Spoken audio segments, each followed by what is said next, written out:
Lorsque nous sommes jeunes, le cristallin de notre œil est souple et flexible. Lors du changement de la vision de loin à la vision de près, le muscle ciliaire à l'intérieur de l'œil se contracte ou se relaxe pour changer la courbure du cristallin.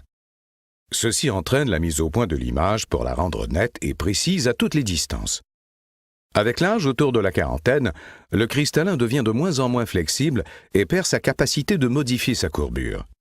Il en résulte une difficulté à voir les objets de près et éventuellement à toutes les distances. Le port d'une lunette de lecture devient une nécessité pour voir de près. Ce phénomène s'appelle la presbytie.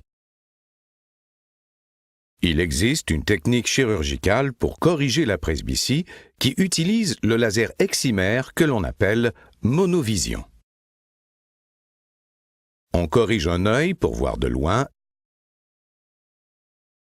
et un pour voir de près. Le cerveau perçoit donc deux images qui ne sont pas au même focus. Par neuroadaptation, il supprime ou ignore l'image floue qu'il ne veut pas voir. Dans la monovision, il existe une zone intermédiaire trouble qui se situe entre la vision de loin et celle de près, ce qui rend plus difficile l'adaptation à cette technique. Une nouvelle technique utilisant le laser excimaire MEL 80 de la compagnie Zeiss Meditech est maintenant disponible et est appelée Laser Blended Vision.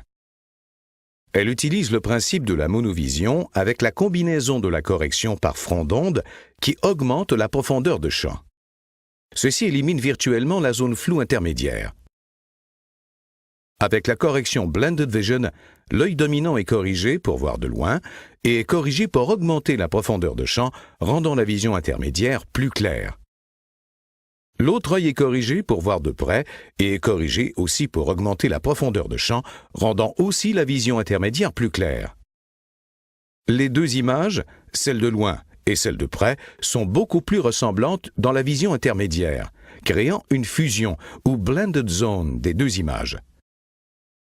Le cerveau interprète les images de loin et de près avec beaucoup moins de différence.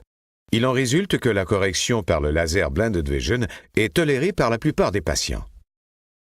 Les études démontrent que la correction traditionnelle en monovision n'est tolérée que par environ 60% des patients, tandis qu'avec la nouvelle technologie du laser Blended Vision utilisant le laser excimaire MEL 80 de Zeiss Meditech, la tolérance des patients est passée à 97%.